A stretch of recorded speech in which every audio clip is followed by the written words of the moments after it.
genocide conducted under the auspices of the United Nations.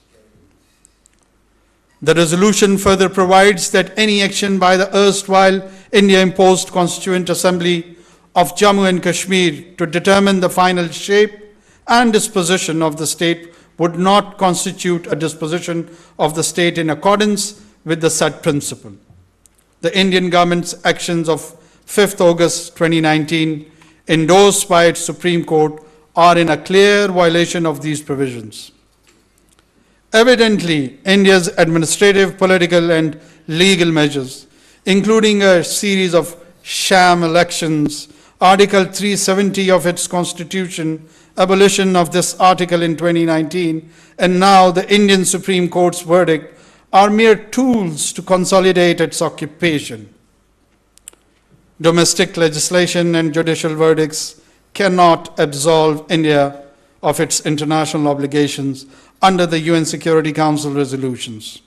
In the eyes of international law, any process subservient to the Indian Constitution cannot be invoked to determine the final status of Jammu and Kashmir. On the one hand, India has a grandiose vision of its place in the Committee of Nations. On the other, it implements a grotesque plot to subjugate foreign people and territories. It wishes to become a permanent member of the UN Security Council. However, its leadership takes pride in trampling upon international law and the UN Security Council resolutions.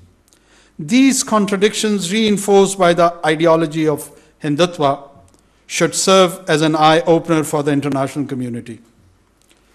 Mr. Speaker, it is an established fact that Jammu and Kashmir is an international dispute.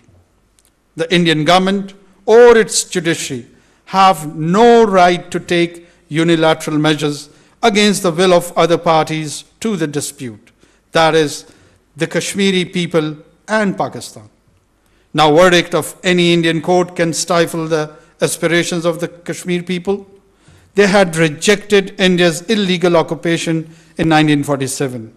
They also reject the actions of 5th August 2019. The judgment is politically motivated. This legal manipulation is an old tool in the hands of occupying powers, aimed at creating ground realities, feigning hatred for popular support, and finally seeking legal validation through puppet courts. We and the Kashmiri people reject all this. Mr. Speaker, today in occupied Jammu and Kashmir, fear reigns, lives are extinguished, and rights are trampled upon with impunity. We condemn the consistent and premeditated assault on the demography of the Kashmiri people, the integrity of their land, and repeated attempts to rob them of their unique religious and cultural identity. Mr. Speaker, a Hindutva-driven leadership is bent upon devastating communities and perpetuating subjugation and occupation of Jammu and Kashmir. They are targeting defenseless Kashmiri men, women, and children. The dream of breaking the will of the brave Kashmiri people, like many colonial rulers and radical occupiers throughout history, they are mistaken. The Kashmiris refuse to be enslaved. They have inscribed the crimson history of their resistance with their blood. Let me at this juncture pay homage to the early martyrs of the Kashmiri struggle, the tens of thousands valiant souls of Jammu. Their massacre in 1947 inspires our strong resolve in Pakistan to stand by our brethren in their just struggle. Mr. Speaker, during the last 34 years, more than 96,000 Kashmiris have been killed. Thousands of women have been subjugated to molestation and harassment. Pellet guns have been used as a weapon of mass blinding. Thousands of others have fallen victim to enforced disappearances. All these brutalities must end. The international community must hold the perpetrators of these excesses to account. These human rights abuses are well documented by a number of international bodies, including through 2 reports of the Office of the UN High Commissioner for Human Rights issued in 2018 and 19. Today, I ask the world, when will its collective conscience awaken? For how long will the people of Kashmir continue to make sacrifices? For how long will their voices be muzzled? For how long will their leaders remain arbitrarily detained? And for how long will they continue to suffer torture and extrajudicial executions? The state-sponsored terrorism must come to an end. Earlier this year, the Office of All Parties Hurriyat Conference in Srinagar was sealed. But can that flame in the hearts of Kashmiris be extinguished by confiscation or destruction of the structures of brick and mortar? The Indian authorities snatched the dead body of Sayyid Ali Gailani and did not allow his family to attend his funeral. Why were they afraid of a dead man? This brave man stood as tall as the Himalayas against the cruelty of Indian occupation. He lives in the heart of Kashmiris and continues to inspire their dream of freedom. A few months ago, the Indian authorities have sought the death penalty for Mr. Yasin Malik. Despite frail health, he continues to be dragged through sham trials and sentenced in politically motivated cases. Why does India want to stage his judicial murder? Mr. Speaker, notwithstanding widespread human rights abuses, India has failed miserably to dampen the spirit of Kashmiri people. Generations after generations, their longing for freedom is as alive as it was 7.5 decades ago. I wish to remind the Indian leaders that unilateral steps in Jammu and Kashmir can neither accord legitimacy to their occupation nor suppress the true sentiments of the Kashmiri people. Gimmickry cannot replace legitimacy. The gerrymandering of electoral constituencies, issuance of domicile certificates to outsiders, and addition of temporary residents to the voters list are part of a well-thought-out strategy to alter Kashmir's demography and its political landscape. Pakistan and Kashmiris outrightly reject these illegal and unilateral steps. Mr. Speaker, India's charade of normalcy in Kashmir is a grotesque distortion. Militarization, censorship, and rampant abuses are the hallmarks of this brazen occupation. Normal areas do not need deployment of hundreds of thousands of armed troops. Normal areas neither remain under military siege nor are governed by the president's rule and draconian laws. In normal areas, there are no unidentified graves or half-widows. In normal areas, people are free to travel abroad, and journalists, both foreign as well as local, are free to travel and report. The occupied Kashmir remains deprived of these signs of normal life. How could one claim that normalcy had returned to Kashmir? How can Kashmir develop in an environment of fear and intimidation? Mr. Speaker, Kashmir is Pakistan's jugular vein. The word Pakistan is incomplete without Kashmir. The people of Pakistan and the people of Kashmir are bound by a unique affinity based on geographical proximity, shared history, and commonality of faith. We share joys and sorrows. Pakistan cannot remain indifferent to what happens in Jammu and Kashmir. It is a party to the dispute. Kashmir runs in our blood. That is why Jammu and Kashmir dispute remains an important facet of Pakistan's foreign policy. We are duty-bound to play our role in the just and peaceful resolution of Jammu and Kashmir dispute in accordance with the UN Security Council resolutions and wishes of the Kashmiri people. Across the political divide, the entire Pakistani leadership stands united to support the Kashmiri people's just struggle for realization of their right to self-determination. Successive generations of Pakistani people have steadfastly supported the Kashmir cause. We shall continue to do so. Mr. Speaker, Pakistan has always wanted good neighborly relations with India. However, durable peace in South Asia remains contingent upon the settlement of Jammu and Kashmir dispute. We have consistently advocated constructive engagement and result-oriented dialogue to resolve all outstanding issues, including the core issue of Jammu and Kashmir.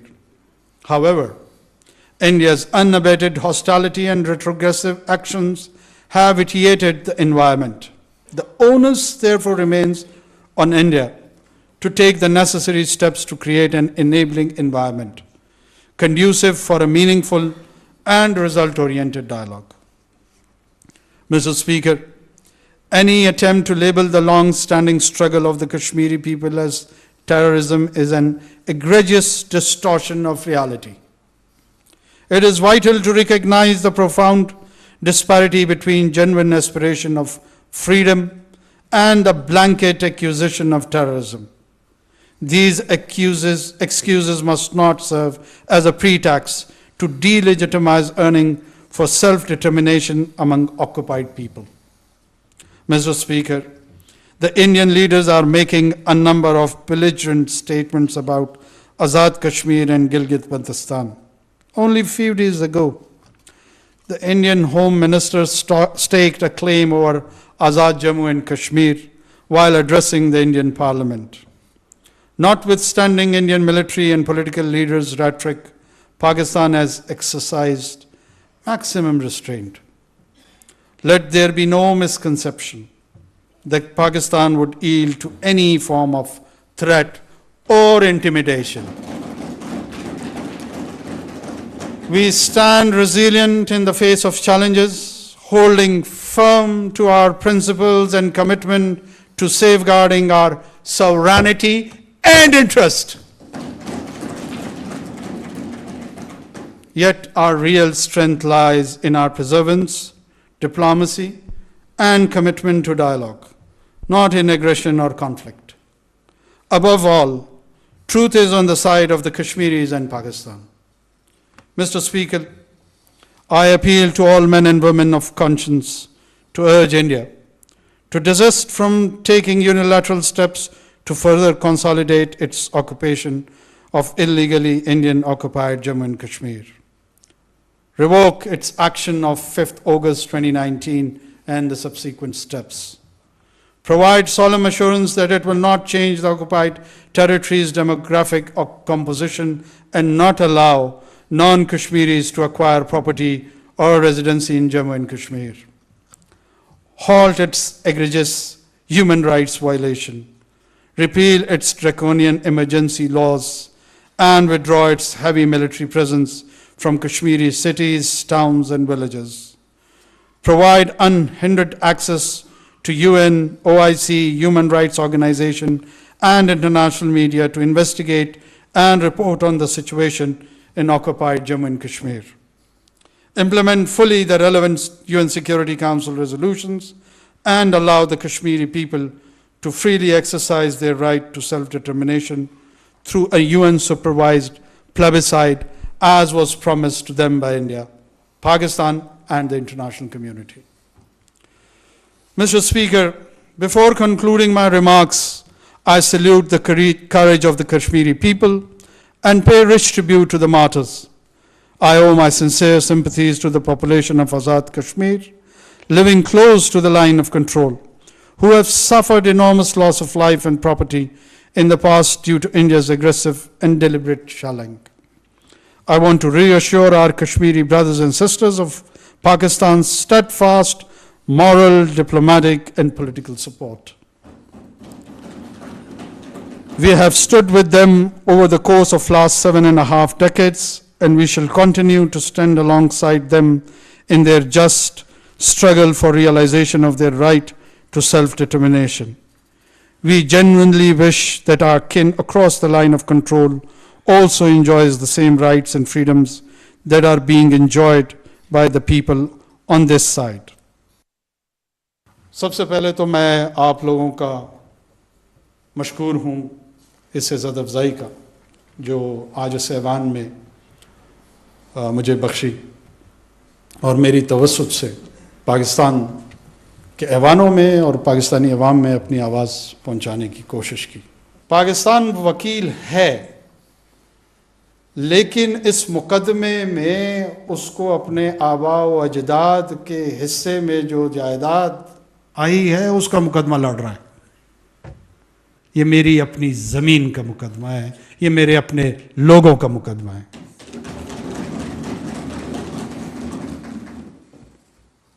मैं सिर्फ ये अर्ज़ करता चलूँ कि 3 मरतबा पाकिस्तान पे कश्मीर की वजह से जंग तोपी गई जो हमने लड़ी है। अगर 30 मरतबा पाकिस्तान पे ये जंग थोपी जाएगी, हम 300 मरतबा लड़ने के लिए तैयार हैं।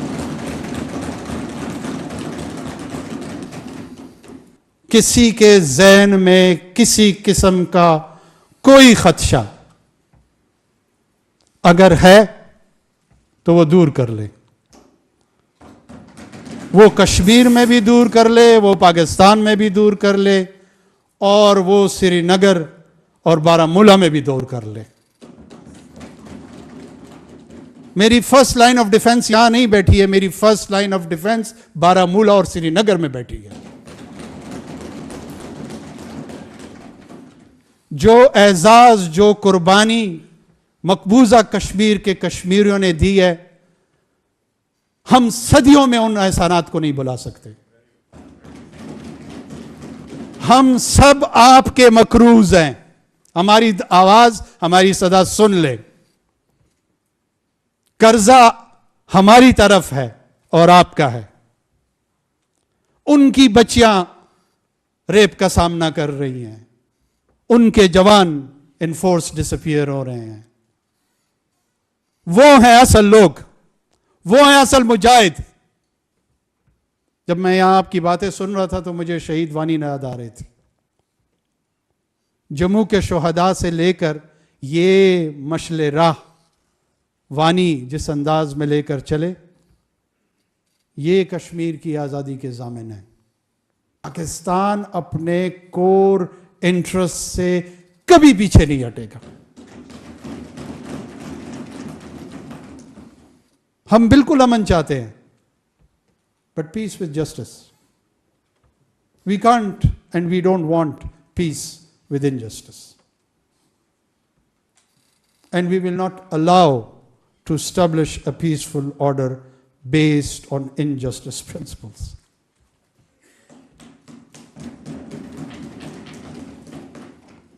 हमारी भी नजर है छत्तीसगढ़ से लेकर आसाम तक, हम भी इन नारों पे और इन जो हिंदुत्व के आइडियोलॉग्स के व्यूज हैं कि पहले कसाई फिर ईसाई, जो कुछ गोवा में होता है, ईसाई दुनिया को उस पर नज़र रखनी चाहिए, आवाज़ उठानी चाहिए। जिस अंदाज में रॉ की बेलिजरेंस वेस्टर्न हेमिस्फेयर की तरफ जा रही है, ये वेस्टर्न सिविलाइजेशन के लिए एक वेकअप कॉल है। जागते उनकी मर्जी, नहीं जागते उनकी मर्जी। हमने तो इस नाज़ी फैशिस्ट सोच का मुकाबला किया है 7 दिहाइयों से। हमारा हिंदू मज़हब से न कोई झगड़ा है, न हमारा हिंदू मज़हब पे कोई इजारादारी कायम करना चाहते हैं। हमारे पास अपने 20-30% सिंध के अंदर हिंदू पॉपुलेशन मौजूद है, और वो एक रिस्पेक्टेबल पाकिस्तानी शहरी की हैसियत से हमारी सोसाइटी और रियासत में कंट्रीब्यूट करते हैं। हमारा मसला हिंदुत्व से है, और इस खित्ते की जंग इंशाअल्लाह पाकिस्तान लड़ेगा। ये छोटी अक़वाम की लड़ाई है, ये मुख्तलिफ अदियान की लड़ाई है, ये डाइवर्सिफाइड ग्रुप्स की लड़ाई है। 200 साल से इस खित्ते के लोग लगे हुए हैं कि किसी न किसी शक्ल में रेजिस्टेंस का सामना किया जाए, रेजिस्टेंस के ज़रिए उसका ऑक्यूपेशन का सामना किया जाए। इसमें कोई शक नहीं है, ऑक्यूपायर की शक्ल बदलती रही है, लेकिन कश्मीरियों की सेंस ऑफ रेजिस्टेंस की कंटिन्यूएशन रही है। ये एक बाहया और बाहमियत कौम है। जब तक कश्मीर का इशू रिजॉल्व नहीं होगा, तकमील पाकिस्तान हो ही नहीं सकता।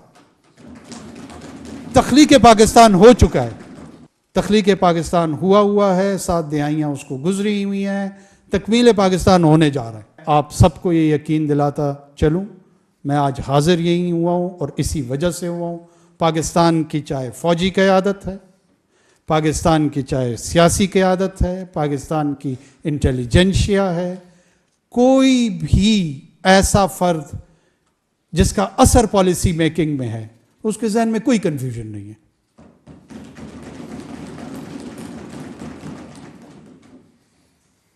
तजावीज़ के साथ आएँ, आप लोग वेलकम हैं। मैं ख़ुद भी चंद तजावीज़ ज़रूर आपके सामने पेश करूँगा।